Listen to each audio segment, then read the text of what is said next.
You are listening to From Sobriety to Recovery with Jesse Mogul, Episode 4, My Soberversary. Let's get to the show.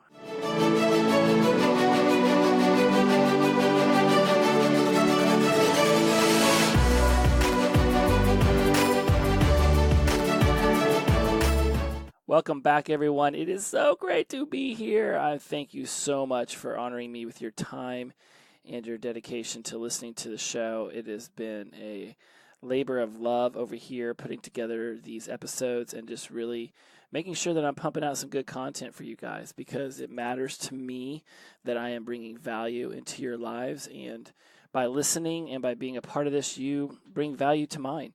And that's something I want to discuss today as I celebrate my 2-year Soberversary this week. Thank you. It has been a long time coming. I remember, I think we all can remember that very first day, let alone all the days that preceded it. But it was certainly something to me that just became a part of who I was. And I was discussing this with one of my peers the other day, and I was saying something to the effect that, it only takes a second to decide to become sober from all of my addictions, addictive substances, if you will. It only takes a second to decide, okay, it's time. I must make this decision. I must move forward. It took years and years and years of deliberation with myself as far as how was I going to manage, and I'm using air quotes, manage my addiction. And ultimately, it came down to I am just so tired of managing my addiction. And, even I remember I was talking to people who, close friends and family members about this, and a lot of them just were like, you're not an addict. You just need to control it better, and all this stuff. I could run through a myriad of things that I was said to, even, before my mother passed away. One of our last conversations was actually an argument about whether I was an alcoholic or not. And she made the point of saying, you're not an alcoholic, you're just bored. You're no longer being pushed to succeed at the University of Florida and in Gainesville, Florida. It's time for you to leave there. And I'd already graduated, and I only had to stay because I got a DUI that made me stay for one more year so I could get all that handled. And I remember saying, no, I have all of the signs of an addict. And she would call back on the fact that, look, when you were 18, you got into LSD and you got into cocaine. And then in 24, you introduced ecstasy and ketamine and some painkillers, Xanax and Valium and amitriptyline and some opiates here and there as far as like the painkillers. But I never did needle drugs. I didn't smoke meth. I didn't inject heroin. I stayed away from any of the things that and I'm using really big air quotes here, thought were addictive. I'm like, I can kick cocaine. I can kick marijuana. I can kick alcohol. And let's face it, those drugs are way more socially acceptable. We can laugh all we want about cocaine, but let's face it, you will see a lot of people doing that before you would see them doing meth or heroin. And so it gets this idea that somehow cocaine's more socially acceptable because you can go to a party and you can see bartenders doing it with people who work on Wall Street. And that's all perspective, and I could go into that in more detail, but I don't want to ramble on about what society deems as a bad drug versus a good drug. Really, ultimately, it comes down to if you want to do drugs and you want to be an alcoholic, society gives you a lot of leeway as long as you don't have legal problems. It ultimately comes down to what it is that you want and you expect from your life. And I expected a lot more than was actually occurring. And the onus wasn't on the alcohol per se as the reason I wasn't accomplishing the things that I wanted to in my life. The onus was on me. It was my responsibility to accomplish what I wanted. Plenty of people out there accomplish great lives and suffer from addiction, and more power to them. I don't know how, and I don't care how. That's their thing. I don't need someone to rationalize to me how I could have managed it better and still be drinking and have the life I want, because it wasn't working that way for me. I have addiction tendencies, and I still show them very much so now. And, it's just how am I, how am I managing that when it comes to working out? If I miss a workout, I can get down on myself, but the next day or 2 days later, when it shows up in my natural schedule, I'm right back at the gym, and I don't let one day knock me off. I know that going to the gym and working out and lifting weights grounds me and helps me stay centered. And there are certain things that can become good habits that can still be deemed showing me a bit of an addictive personality in there. And so I have to be very mindful of that and make sure that I just monitor how I treat myself, especially within the umbrella of addiction recovery. I don't have the privilege of doing things the way other people have. A butterfly can't go back to be a caterpillar and then gestate and go through chrysalis and come out differently. Whatever happened while it was a caterpillar and then through the chrysalis process, it is the butterfly that it is now, and it has to live with the decisions it made back when it was a caterpillar. And I'm very much a butterfly now, and I'm living with the decisions that Jesse in his teens and 20s and 30s made, and I'm gentle on myself. And let me roll that back a little bit. I could be gentler. I think in all of this, I've promised vulnerability and truth, and I am not as gentle on myself as I would like, but I'm more aware of when I'm not being gentle on myself and making the course corrections that I need to in order to be kinder and more loving towards myself. If someone spoke to me the way that I do inside my head sometimes, there'd be a fight ensuing. And so I have to say, Jesse, is this how you would want someone else talking to you? Is this how you would want someone else treating you? And more than likely, it's the case that you wouldn't. And so you need to pull your head out of your ass and figure out what it is that you're trying to do here, what it is that you're actually doing, and then get it on the right path so that you don't have to feel so upset with yourself. And so I've really, really tried to rein in, and I don't like the word try, but it's a word it perpetuates in my vocabulary, and I'm working on that because you're not trying to be nicer to yourself. You're actually doing it. And on the times that you're not, you're aware of it, and then you go back to figuring out how to be nicer to yourself, and then you do it. So there's really no try. If you find yourself beating yourself up, for me, I'm saying, okay, why am I acting like this towards myself? What was I supposed to do that I didn't do? And let me figure out where I can get that back into my schedule. I can go do it, and then it'll be okay. If I miss one workout in the course of an entire year, one workout does not ruin a physical fitness strategy. Now, if I'm going 3 times a week, and then that's 52 weeks, you're looking at 103 times 5 is 15, 156. That's 156 times going to the gym. If I miss 1 or 10, that's not going to damage the progress. If I miss 97, then it will. And so being gentle on myself is extremely important. And as I go through my 2-year Soberversary, there's some things that I have learned that I'd like to throw out there. I almost said instill some wisdom, but I don't think this is wisdom. I think this is just, at times, the ramblings of a madman. And this is what's worked for me. And we all have our own path, and we all have our own story. And a really cool meme popped up on my Instagram. If you're not following me yet, at From Sobriety to Recovery.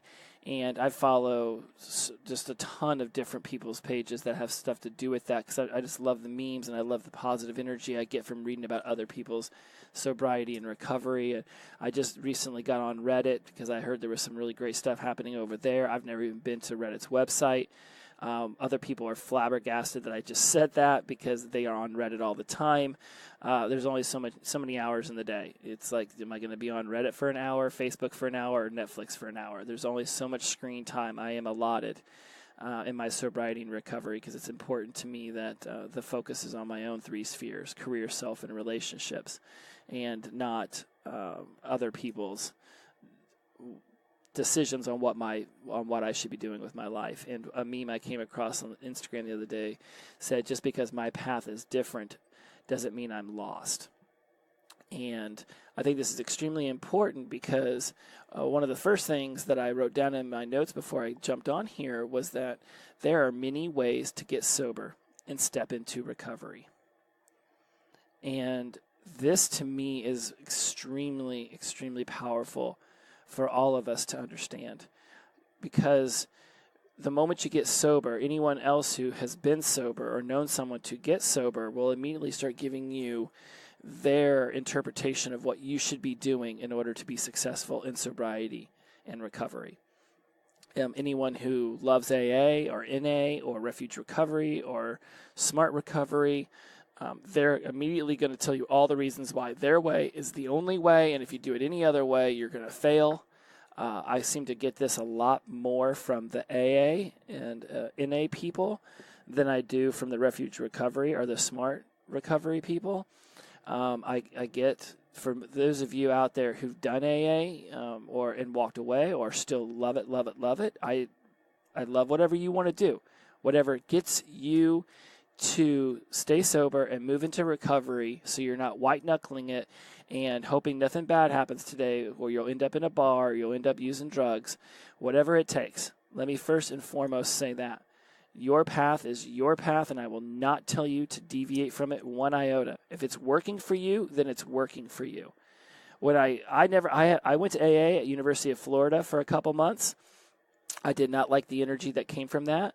I get that back then I was not ready to stop using by any means. You know, I still had what I like to call my college boy Coke habit. 25, 50 bag after bartending at night, and, you know, going to the bar and spending half my money on booze and the other of it on blow, and, you know, waking up with 10, 20% of the money I have, and, you know, just trying to go to class the next day and not suck. I tried AA then. When I got sober this time, I went into Kaiser Permanente. They had meetings going every single morning. They had a therapist that I had. There was a relapse prevention class on Monday night, alcohol education on Wednesday night. Every Monday morning, I went to the same meeting. Every Friday was my anniversary of that week, so I got to check off another week every Friday, and that became my routine. You know, Monday morning meeting, Monday night meeting, see my therapist on Wednesday nights, and go and have my anniversary on Friday. So every other day, I was getting that little dopamine hit of success. Made it through the weekend, do the meeting on Monday morning. You know, here comes hump day, when I would generally like to start my weekend with the alcohol, and so now I'm going to go see my therapist. And then Friday was my anniversary day, and the excitement of saying I made it another week fueled me for the whole weekend, and that was good to go. And for me, I didn't desire to go to AA. I know for some people, the desire and the necessity to go to AA right off the bat was an extreme draw, and that structure they got from doing that propelled them into sobriety and allowed them to start getting some days, then some weeks, and then some months. I'm sure we've all heard of the 30 meetings in 30 days, and then you get yourself, now you've gone and you've got yourself in a habit of going to the meetings. That wasn't the structure I needed from my addiction recovery classes and meetings. I had plenty of other structure coming in from, immediately started going to the gym 5 days a week from 1 o'clock to 2:30. I started, jumped right back into I used to do nutrition counseling and nutrition coaching for people. So I have a ton of knowledge on that, and physical fitness training. I used to be a personal trainer. So I just jumped right back into that aspect of it. I started weighing my food and eating healthier and going to the gym. And, I had life coached in the past, and I wanted to start getting back into that. Never really stopped doing it, but I just became really not focused on it because of my drinking those last 3 or 4 years. That became everything to me. I just jumped back. To me, addiction took away all the things that I loved doing, from walking the streets and taking pictures of street art to taking pictures of nature, just photography in general, from writing, producing. I used to have a web series, and my co-host on that dropped out. He dropped out because of my drinking. He actually told me, I cannot be around you and watch you kill yourself. One day I'm going to come home and you're going to be dead, and I'm going to have to deal with that, and that's too much for me. So not only did he quit the show, but he actually moved out of our apartment. And I understood why. Even as he was doing it, I just didn't care to stop what I was doing to myself, because I'm like, whatever, dude, I got my own thing. I'll survive without you. You know, I had launched a podcast that was not very successful because I wasn't consistent. And so as soon as I got sober, I started up Everything's Interesting with Jesse Mogul, and that ran for a little while. Then I switched it up to All the Way Up Life about a year and a half into sobriety. Ultimately, that show's mothballed right now as I get this one up off the ground, and another one coming out in March called College Success Habits. That's all about really teaching the youth out there about how successful habit creation so that they can have at least the knowledge that hopefully will steer them away from the decisions I made that led me to the alcoholism and the drug addiction that plagued my life for 20 years. And so when I got sober, all those things came back. All the fun things that I loved doing, all of a sudden my schedule was packed. And waking up sober felt great. Going to bed sober felt great. And I took on the mindset of someone who just doesn't drink. I released the identity of an alcoholic and became someone in addiction recovery. I won't go to a meeting and say, hi, my name is Jesse, I'm an alcoholic. Because I'm not an alcoholic anymore. I'm in addiction recovery now. You keep telling yourself that you're an alcoholic while you're striving to not be an alcoholic, and the language that you're using in your mind is convincing you that you're still an alcoholic. You don't need to be reminded that you're an alcoholic or a drug addict. You don't need to be reminded that you have addictive tendencies, if not flat out an addictive personality. You don't need to remind yourself of that, guys. There's other ways. Positive mindset, growth mindset, positive language inside your brain. Those are some of the first things that I stress to you to take on. You have enough memories of the bad things that addiction has done to you to go into a meeting every single day and say, I'm an addict. Just because you stop saying that you're an addict doesn't mean that you're going to start using again. It doesn't mean you're going to forget the pain and the misery that you put yourself and your loved ones through. That is not possible. It's not possible for you to forget all of those things. A saying I heard in Refuge and in Kaiser was, the further I get away from my last drink, the closer I get to my next one.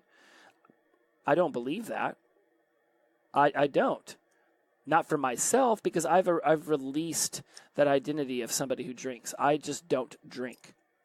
I know a lot of people that I've met through my life coaching and through my NLP work, that they're people who just don't drink. I tried it a couple times in college and it wasn't my thing. You know, I like to be in control. I used to hate when people said I like to be in control, because I was so in control of my life. I was so obsessive compulsive, not diagnosed, just in my own little thought process. I was like, man, I'm so obsessive and structured in my normal life. Drinking was my way of releasing and being free.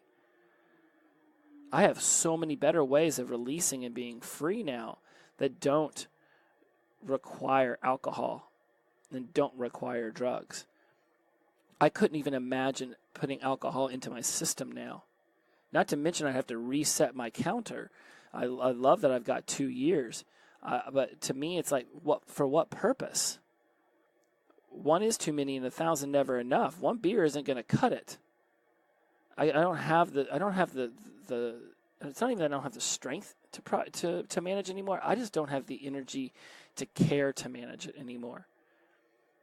And so when I released my identity as someone who was a drunk and a drinker, I remember all those stories. I don't need to tell myself, you're an alcoholic, don't drink alcohol. I know that person, that version of me is still in there. I know what would happen if I picked up a straw or picked up a joint. The joint would just be a gateway to alcohol. I don't need it. In fact, I was so tired of marijuana, I pretty much had quit that well before I'd quit drinking. So just remember, there are many ways to get sober and step into recovery. If going to a meeting every single day is working for you, then by all means, I am not going to tell you to stop doing that. My only worry would be, what if you can't go to a meeting one day? What if you get a new job or something changes and now all of a sudden that structure that going to that meeting on that day at that time was giving you, all of a sudden is no longer there? I went to a training session once with someone who did. It was like a recovery coach, and so you would hire people in recovery to go live with people who were just getting into recovery to get them started on the whole process. And one of the things he would ask all of us is, what is your addiction recovery strategy? Are you going to AA meetings every day? Are you going to Refuge meetings every day? Because he'd want to know, if I sent you to somebody else's house and you were helping them get through addiction recovery, you were helping them step into sobriety, and what happens if you couldn't go to a meeting? What happens if all of a sudden the structure you had laid out for yourself was no longer available to you?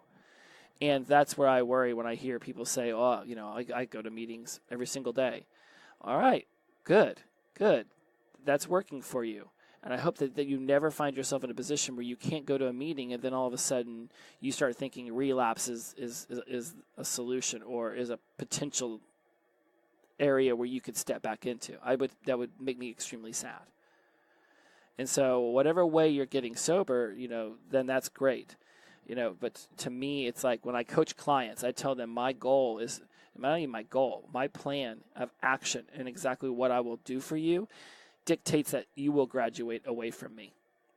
At some point, you will not need me because I will be teaching you and I will be guiding you. I'll be mentoring you toward a person who can do this on their own. One of the reasons why therapy takes so long is because if therapists kept graduating people away from them, they would constantly need new clients.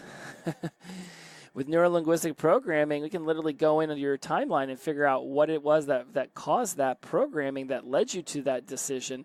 If you ever say, well, that's just the way it's always been, or I don't know, I just don't like that. There's a programming in you that tells you that you don't like something. There's a reason why it's always just been that way.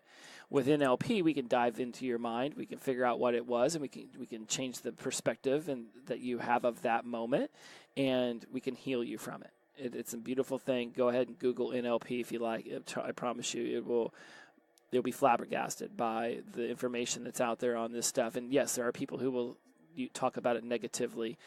That's their perspective on it. Somebody has used it on them incorrectly with ill intentions.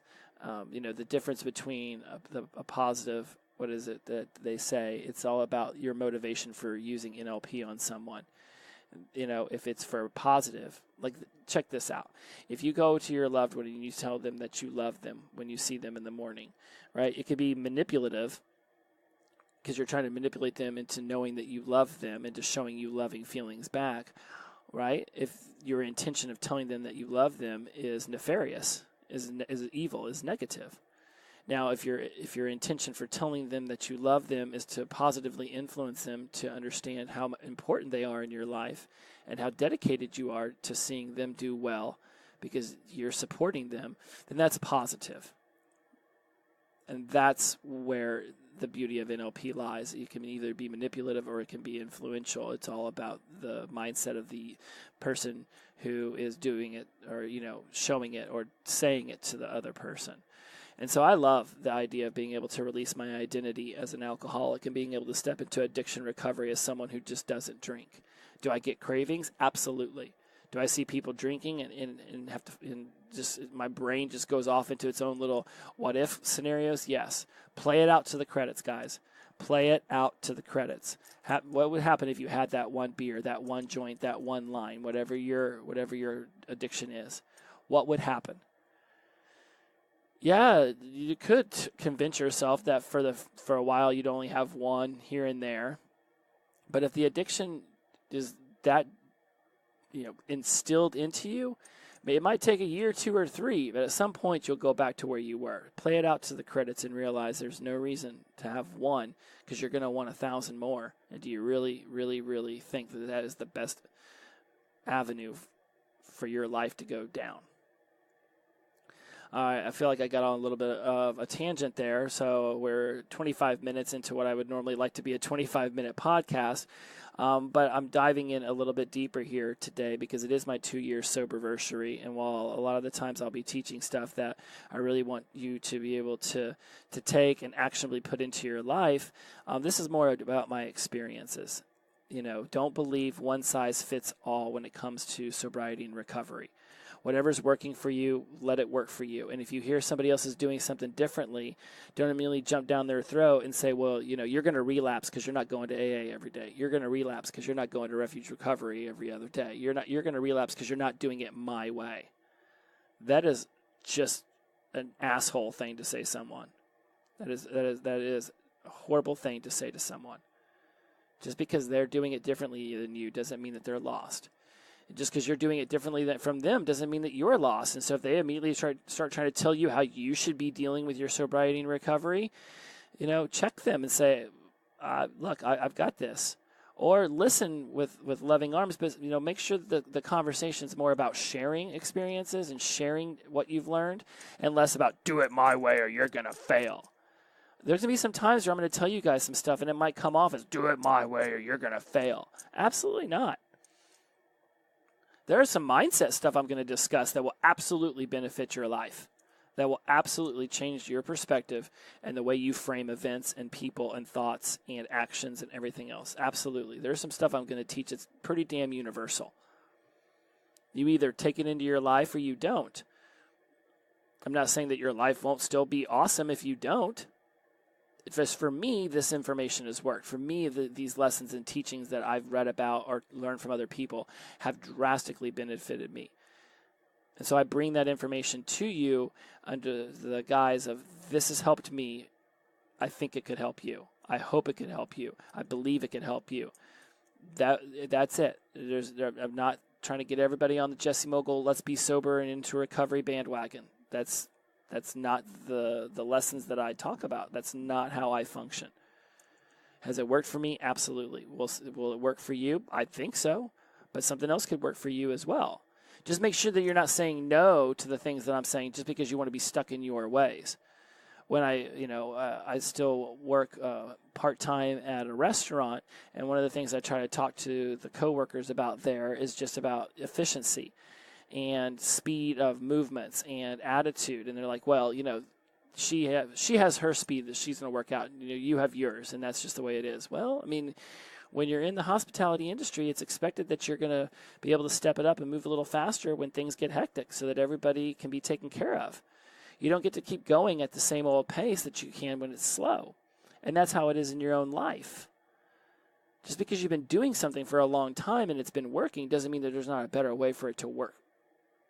Just because you've been doing something for a long time doesn't make you great at it. That's for everyone. It doesn't matter how much of an expert anyone is. Just because they've been doing it a long time doesn't mean that they necessarily are perfect at it or the best teacher of it.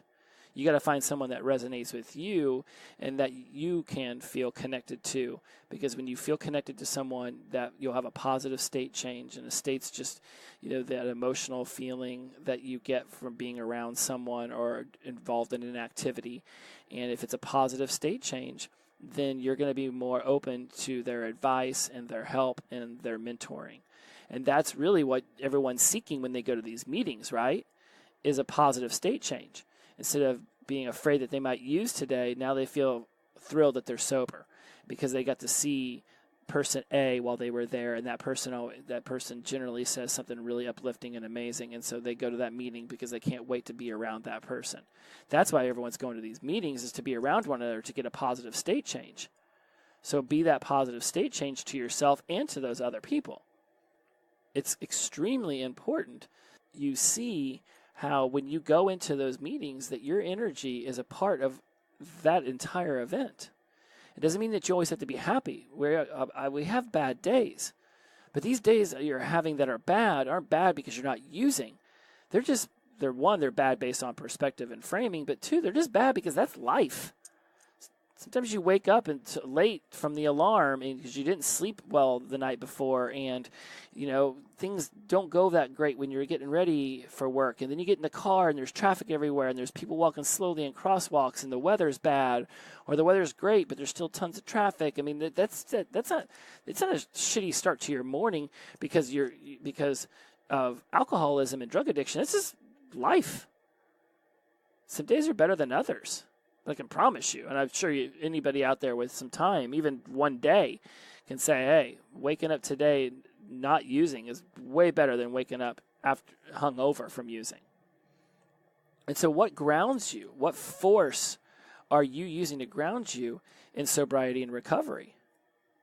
My therapist talks to me a lot about integrity, humility, and gratitude.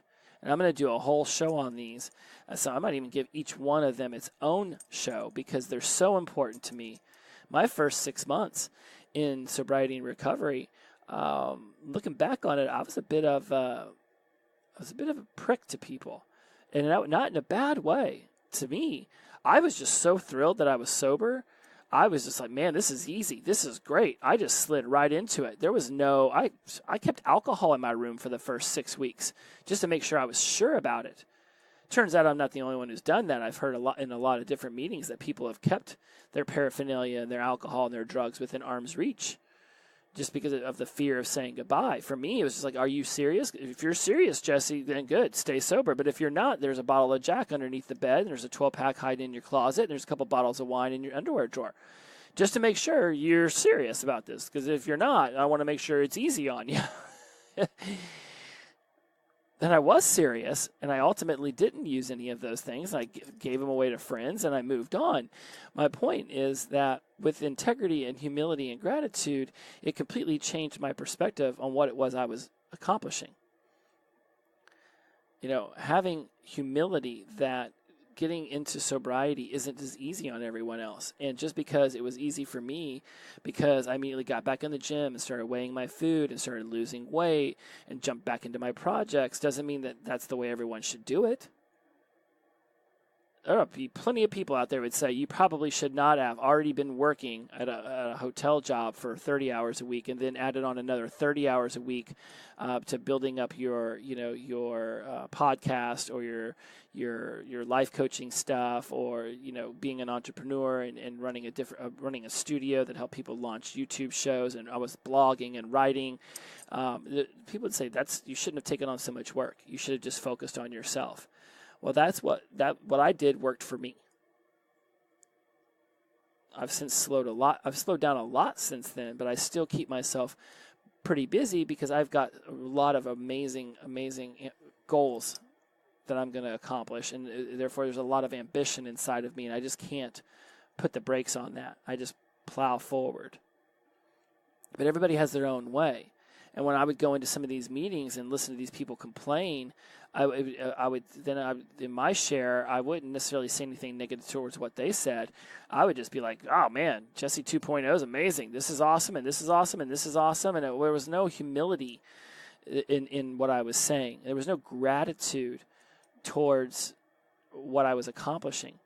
And, in the integrity portion, being someone with high values and supportive and, being truthful to myself and others, there were places where I was nailing it and other places where I wasn't. And so when you go through your days, ask yourself, am I being humble? Am I being grateful? Am I living a life of integrity? Because these are the things that are going to carry you. The moment you start to get down on yourself about something, step into it with humility and say, I don't know everything. Not everything is always going to work out the way that I want it to. But at least I get to do it with a clear heart and a clear mind. I just Googled integrity because I felt like I wasn't really getting that word out there enough, and making it clear what that means. We get humble, we get grateful. But integrity is the quality of being honest and having strong moral principles, moral uprightness, the state of being whole and undivided. And for me, I was locked in on integrity as far as being honest about my drinking and my drugs. I wasn't doing any of that. But, when I was tell people that it was super easy for me and I wasn't having any problems, that wasn't necessarily true. I was just not tapping into the real depth of my addiction. For me, there's a lot of emotional baggage and damage that I am sorting through. From my childhood, my mom being sick with Crohn's when I was 8, my dad being a workaholic, coming from a divorced home when I was a kid. So the dad I just mentioned who was a workaholic was actually stepdad. And my bio dad wasn't allowed back into my life by my mom until I was 17, and then he was an alcohol addiction and drug abuse counselor, and so then I was just finding my way into addiction and starting to drink, and so there was a divide there, and then my mom and my stepdad divorced, and that turned into a shit show, and she fell back into alcoholism, and he started working even more, and then the strokes and the heart attacks came, and there's a lot of emotional baggage. We moved around all the time, so I have a fear of abandonment. I have a hard time leaving people. It's just a whole bunch. So when I was telling people it was easy, it was because I was staying on the surface. I wasn't diving deep into any of my problems. I wasn't diving into the actual things that were happening, inside my very essence, my soul. I was just staying on the surface. As soon as I started diving into all this emotional damage and clutter and baggage, then things got real. And it wasn't until I switched therapists that I actually started to uncover all of that, and then I started living a life of integrity, because I was being whole. I was being undivided. I was reconnecting all of my components and my spheres. My spheres are career, self-relationship. It's the same for all of us. We all have the same 3 spheres: career, self-relationship. Everything in your life can be organized within those 3 spheres. Each one of those spheres has 4 components, and then they're the same. It's physical, emotional, mental, and spiritual. It's like the mind, body, spirit, except that we've split up spirit to be emotional and spirituality, which spirituality, again, is really just your moral principles that you hold yourself to. Spirituality gets tied to religion because religion is there to teach you moral principles and values. That's the essence of religion. Thou shalt not. Those 10 commandments are all about having a morally high valued life and living with an integrity. And so when I organize my life into the 3 spheres and with those 4 components, and I'll put those in the show notes now, but trust me, they're going to come out again later in other episodes, that's where my integrity and my humility and my gratitude. Listen to your own voice and ask yourself, whose voice are you listening to? For years and years and years in my addiction, I was listening to other people's voices. I was allowing them to sway me one way or another because in most cases, I just didn't want to upset the boat with anyone I was spending time with, because then they say, well, you drink all the time, and you black out, and you don't do this, and you don't do that. So as long as I never tried to correct their behavior around me, I would pretty much hope that they wouldn't try to correct mine. So I'd listen to a lot of other people's voices on what I should do with my life. It's why I stayed in college for 12 years. I should have just dropped out after the first 3, gone off and done whatever I wanted to, and stepped back into college when I was more prepared. But instead, I tipped my toe. Every fall, I'd take some classes, or I'd take 1 year off and then go back. But I should have just stepped away. But I listened to other people's voices on how my life was supposed to play out, and I ultimately woke up unhappy with where I was. Well, no duh. Because if you listen to your mother, your father, your preacher, your teacher, some dude on television telling you how to do your shit, then you find that your life's miserable, you deserve it. And I damn near read that quote off my desktop on my computer because it's been sitting there for so long. If you end up with a boring, miserable life because you listen to your mom, your dad, your teacher, your priest, or some guy on television telling you how to do your stuff, then you deserve it. And listen, all that is saying is listen to your own voice and do what you want to do. Yes, getting into sobriety and recovery probably means that you have a lot of people that you have to apologize to because of your actions. So apologize to them, and in order for them to see you're a changed person, let the actions speak volumes. You're not going to be able to make up for all those years of addiction in a week or in a month. You're going to have to be consistent. Just like working out, there's a consistency. Monday, Wednesday, Friday, 1 to 3, and then I eat healthy. And then that's it. There's a consistency, and I will have the body I want in the future. But there's a consistency to it now. I can trust the process. Ask these people who are closest to you, trust the process. I get that I've hurt you a lot.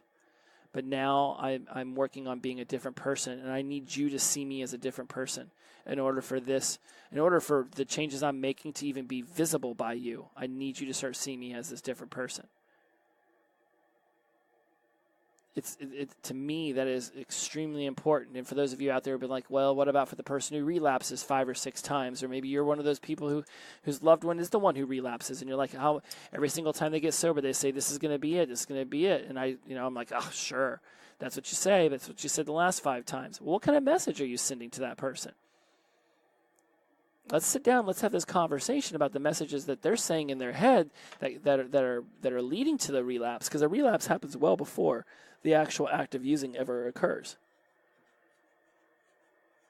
You know, you get triggered by an emotion or a person or an event or a circumstance or an occasion, and that trigger says, oh, this is when you should use, or, oh, I just got an argument. Well, the only way to deal with this is to use.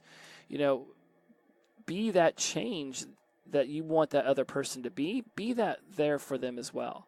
Meaning that if they have a hard time discussing their emotions, and when you guys get into an argument, you start screaming and then they storm off, let's change that pattern. Let's change that habit. And let's start communicating more effectively. If you really love that person, I would highly recommend you start going to meetings that call Al-Anon. Start getting more involved. Maybe go meet with their therapist. Start listening to podcasts like this and understanding what the problems that the people in addiction are facing, because you've been in a codependent relationship with them for a long time, and now you want to break that codependency that they've had on you for whatever you were helping them accomplish while they were using, and now you want them to be independent and be able to survive on their own, but you also want there to be a relationship between the two of you where they know they can depend on you when they need you. So whether you're the user or the family member, whatever part of this equation you figure into, just realize that when somebody says, I'm going to make the decision to change, be a supportive of that and help them move forward. They might relapse a lot. They might. One day down the road, I could. I don't know. I don't think I would. I honestly don't believe that I will ever drink alcohol again, and I definitely don't think I'll use drugs again. But I can't predict the future. I don't know what circumstance is going to come up in the future that might break me. It might just be too much for me to handle. I don't know any of those things. Nobody does. But let's be positive, growth-minded, and say, look, we're going to build a foundation today that's able to withstand the storm tomorrow. So be listening to your own voice and making sure that you're making the decisions you want to make in your sobriety and recovery, so that a month, a year, 5 years down the road, you're happy with where you're at. Yes, you're going to need mentoring and guidance and sponsorship in some form or another as you first get started. But make sure that the decisions you're making are congruent with who you are as a person. And be okay with the fact that at first you may not have a full understanding of what the process is like, so you're just going to be guided. And as you become more strong and have a better foundation under your feet, perhaps then you'll feel more comfortable making the decisions on your own. But if somebody asks you or tells you should do something and you just feel like that's a horrible idea, say so. Perhaps there's another option that won't seem so horrible to you.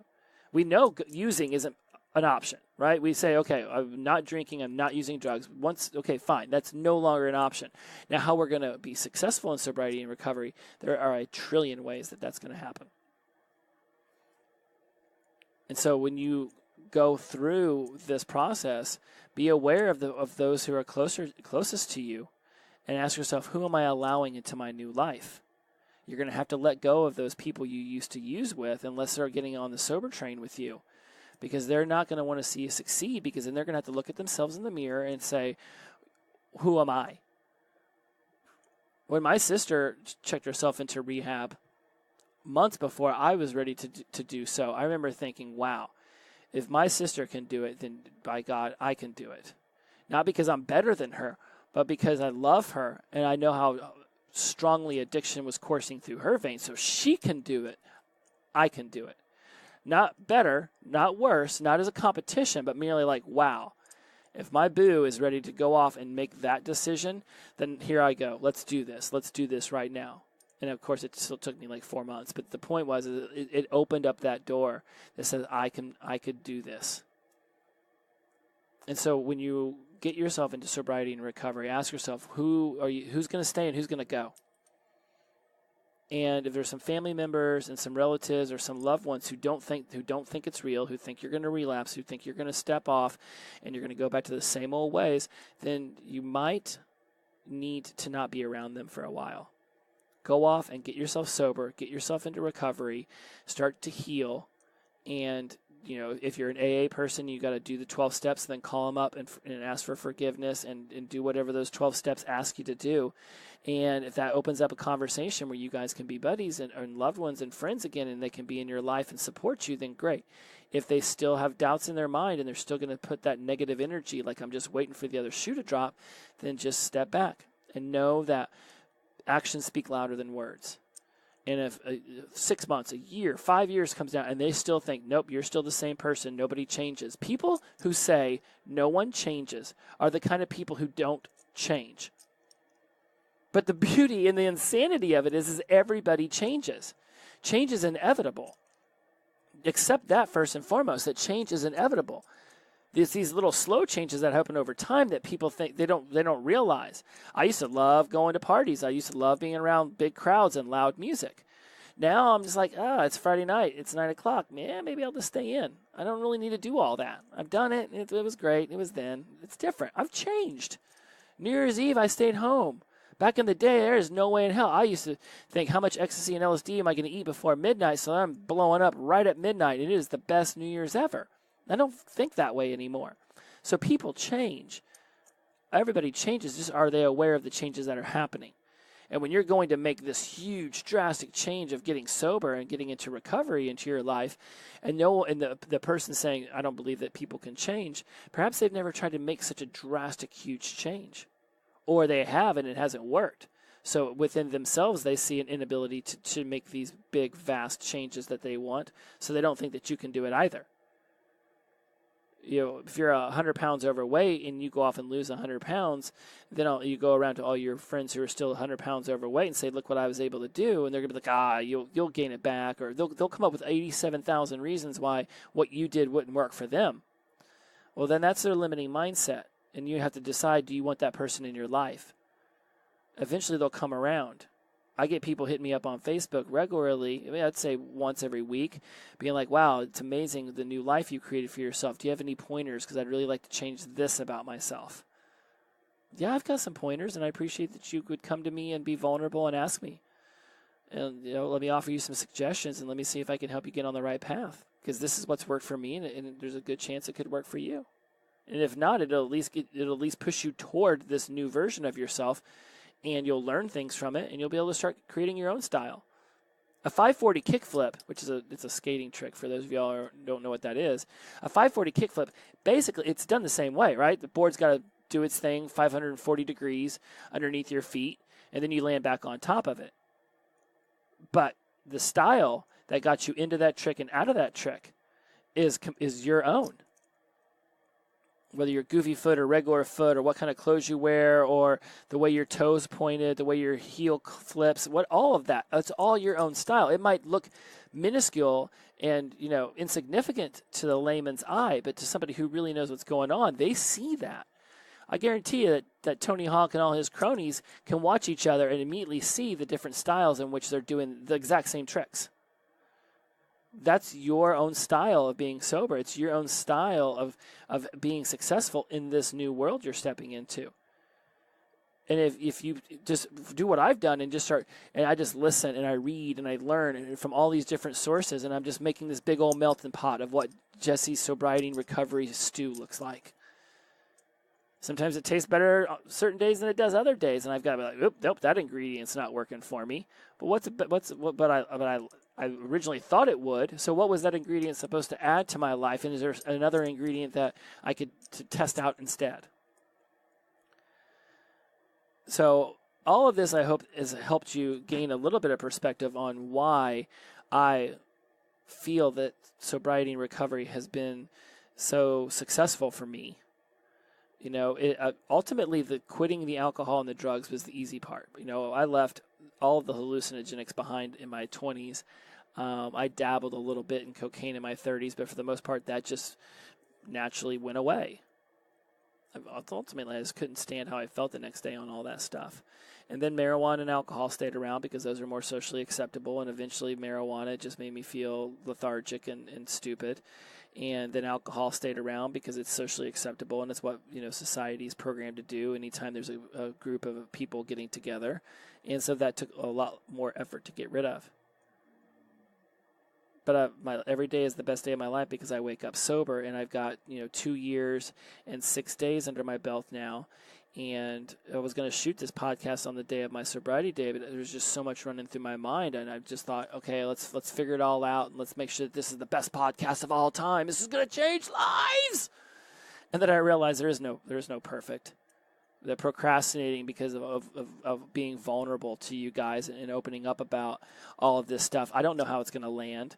I don't know if some people are going to be like, this guy's a complete a-hole. He has no clue what he's talking about. And other people are going to be like, wow, he's great, but I don't like his face. I don't know. But for those of you that this resonates with, then it resonates. And if those of you who doesn't, there's other avenues. Maybe I'm not the best ingredient in your sobriety and recovery stew.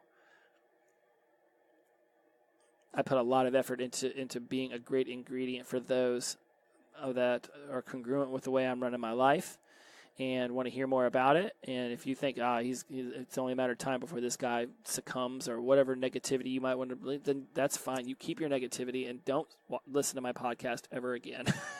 All right? If you want to live in that limiting belief, negative mindset, then go off and you do your thing and I'll do mine.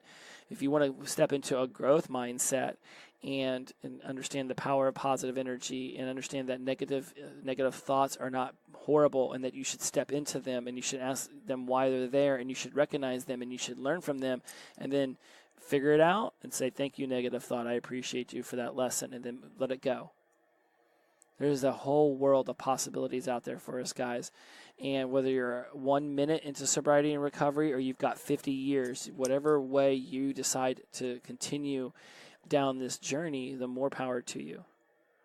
I am blessed to have finally decided to make this choice, and I wouldn't want it any other way. If I had not gotten into drugs and alcohol, maybe I would have been the next Bob Costas. I'd be hosting the Olympics. I'd be doing some awesome stuff. I started gobbling down LSD like it was Tic Tacs, and the rest, they say, is history. And so I am who I am because of all the decisions I've made. And my soul's journey was supposed to learn all of these lessons. And I am blessed that I've been able to help it grow. And I can only hope that in the next lifetime, it doesn't have to battle through the same things I've done in this lifetime. Or maybe it will. And that's okay, too. I don't have any decision-making process in what happens to my soul once it's no longer Jesse Mogul. So that's my 2-year Soberversary conversation. Because I really like for you guys to jump over to Instagram @From Sobriety to Recovery, or on Facebook @From Sobriety to Recovery, and give me some feedback. Let me know what you're thinking. I don't know when you're going to come across this podcast. It is only episode 4. I have a feeling that there's a lot of growth with the show down the road, and who knows how long it'll be until I'm getting 10,000 people listening, and I'm really out there making some positive change. But for those of you that are listening now, I cannot thank you enough for checking me out and supporting. More than likely, you are within at least enough of my social circle that you know me or know of me, because I've been noticing a lot of my listeners coming from Instagram and Facebook and some of the organizations I'm here in LA, and of course my friends who've known me at UF or Ball State. So far it's it's pretty inner circle-ish, and I say inner circle in the fact that it's not like somebody just randomly came across my show, and it's so far everyone's had to find me somewhere. I doubt somebody in a grocery store is standing in front of a booze and saying, boy, I'd really rather not drink today. I just wish I could listen to something that would give me some positive vibes, and some other rando walks by and goes, you should totally listen to From Sobriety to Recovery. I don't know if that scenario is ever going to play out, but I like to think that one day people would find this so beneficial that they're telling everyone that is in this world or wants to get into this world about the show. And because it's just been magical, guys. It's been magical. Not every day has been beautiful. Not every day has not had its own version of a storm. It doesn't work that way. But it's been pretty freaking amazing. And I cannot wait to see how the rest of this year plays out and what I will accomplish in it. We're only 3 weeks into 2019, and it's just been powerful. So part of me thinks I could have broken this podcast up into 2s. I don't know how many people are going to check me all the way out to the ending, but for those of you who've made it this far, to wrap up the show, it's just keep in mind, key number 1, there are many ways to get sober and step into recovery. Do not believe that one size fits all. Key number 2 is, what is your grounding force in sobriety and recovery? Integrity, humility, and gratitude are mine. What are yours? And really, really hone in on those. Whose voice, and then key number 3 is, whose voice are you listening to, and who are you allowing into your new life? Listen to your own voice. Be strong and know that the answers are within you. And if you don't feel like the answers you have inside you are quote unquote good enough, then go out and find a resource that makes you feel comfortable in making that decision. And then be choosing who you allow into your life wisely. Because the social circle we were running in, when we were addicts, is definitely going to be different. The easiest social circle to step into it is addiction. Because people are always going to be looking for other people to get fucked up with. That's just the fact of the matter.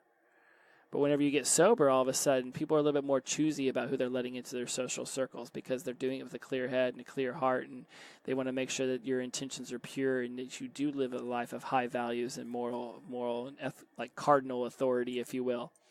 So be mindful of who you're letting into your life as well, because other people are being mindful of who they're letting into their life. So be just as aware of your outside influences as they are. And also keep in mind that the stuff you say inside your head is the most powerful thing that anyone's saying to you. So be nice and be gentle and release yourself of that limiting mindset and that limiting belief.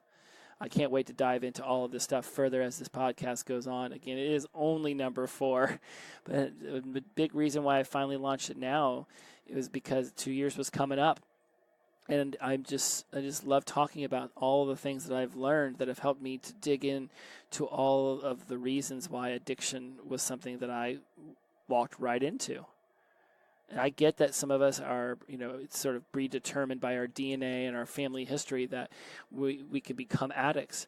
But my brother comes from the same bloodline, and he does not have addiction problems because he was mindful of the decisions he was making in his youth. And so he has complete control over alcohol, and he never did drugs. So just be mindful of what you're doing now. And that's what I want to bring to you guys, is a sense of mindfulness to all of the choices that you're making. You don't get to take a day off from life. Even if you're just sitting there and watching Netflix for 12 hours, you're making a decision about the information going in your head. And I just want you to be more mindful of what you're allowing into your head. So I love you all. Thank you so much. Again, find me on social media at From Sobriety to Recovery on Facebook and on Instagram. I don't tweet much yet, but I plan on stepping back into that soon. And I'm at Jesse Mogul there. And of course, please, whether it's iTunes, Podbean, Stitcher, or Spotify, go out, subscribe, rate, review. I'd love to hear what you guys think about me. I'd love to know that this is resonating with you all out there. If you're friends with me on Facebook, just send me over a message. Tell me what you thought about this show. Was it too long? Did I ramble too much?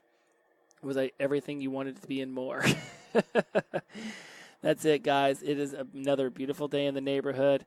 I wish you all the best out there, and just whatever you do, just make sure that you're mindful. I'm trying to come up with a really great end tagline for the show. One of my favorite sayings is the power of positive energy, release and flow. Meaning that if you have positive energy and you release it into the world, life is like a river, and your life will flow. If you release negative energy, these metaphorical beavers are way out in front building these little dams, and your life will start to back up and it won't flow as much. And so I've been saying this since I was a teenager. If you power positive energy, release and flow. Release positive energy, your life will flow, and that energy that comes from the positive flow of your river will reverberate to everyone around you, to people you don't even know, the butterfly effect. And then before you know it, you're just getting positive energy all back at you. Right? One of the worst things that you could say I learned this in the hospitality industry. It's like, if somebody super annoys me, I'll be like, under my breath, I'll be like, I hope your day is filled with tiny little annoyances. I don't wish really bad harm on anyone at all. But it's like, hope your day is filled with tiny annoyances. You can't find your keys. The light turns red right as you're getting ready to go through it, and you have got to slam on your brakes. Somebody walks slowly across the crosswalk. Wait, that happens a lot to me. Are people wishing tiny little inconveniences on me? But yeah, it's something I like. Instead of being like, I hate you so much, be dead, die. Instead, it's just like, I wish tiny, annoying inconveniences on you. That's not releasing positive energy, but if you're going to release some negative, at least make it funny. All right, guys, again, to the power of positive energy, release and flow. We'll use it for now. Love you all. Thank you so much for joining me on episode 4 of From Sobriety to Recovery. I'm your host, Jesse Mogul. Take care now. See you again soon. Bye.